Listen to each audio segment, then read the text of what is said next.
The floor to the representative of Guyana. Thank you, Mr. President. And I thank USG Fletcher for his briefing and Ms. Bissan Natil for her sobering testimony. The subject of today's meeting reminds us of the worst consequences of war, the devastating impacts on children. It reminds us of why peace must always be the only choice.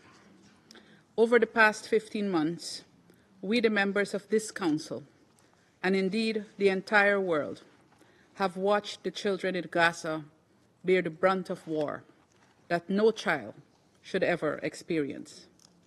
More than 14,500 of them were killed, and thousands more injured and maimed for life. Gaza is now the place with the highest number of child amputees in modern history.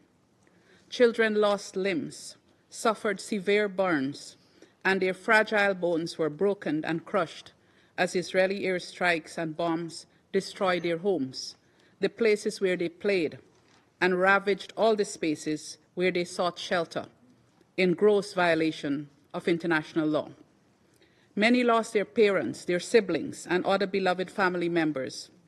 They were displaced multiple times, traveling from place to place, often in harsh weather conditions, but finding nowhere truly safe. In December alone, 8 infants and newborns reportedly died from hypothermia.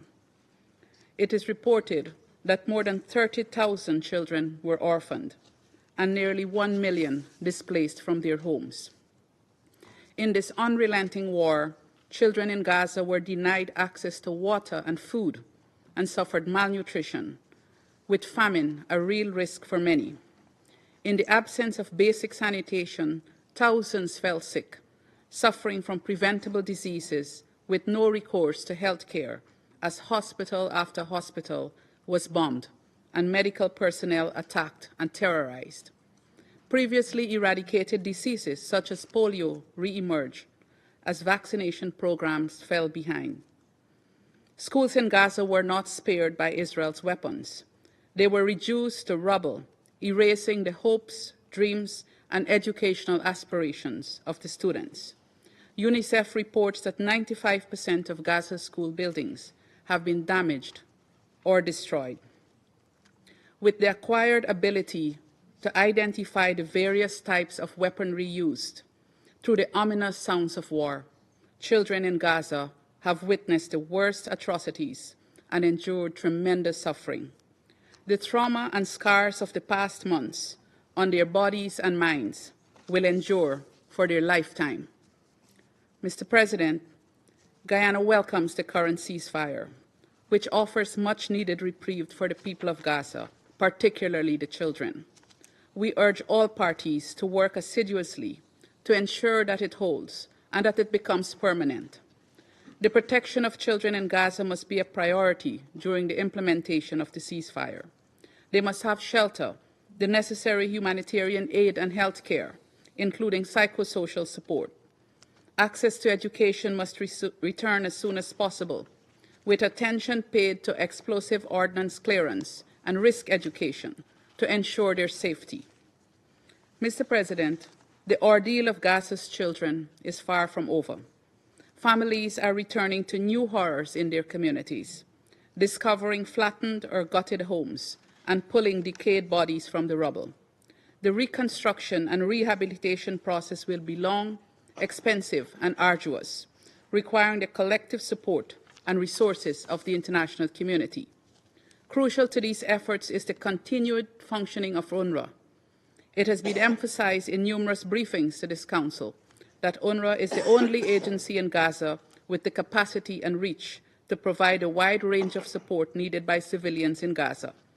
Guyana reiterates its call for Israel to not implement the law on UNRWA and respect the mandate given to UNRWA by the UN General Assembly.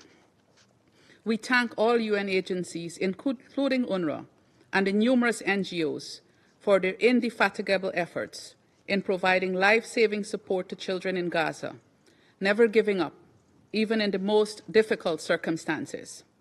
They must be given the requisite support by this Council and the international community to continue their critical work.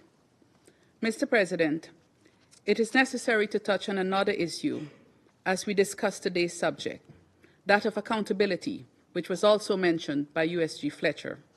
As the war on Gaza dragged on, the undertakings and assurances given to the world's children in legally binding international instruments and under the umbrella of international law were eroded one by one in Gaza.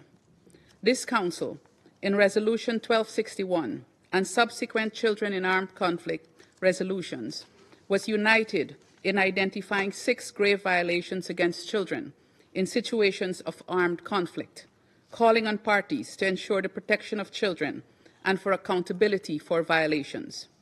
Children in Gaza were subject to these grave violations.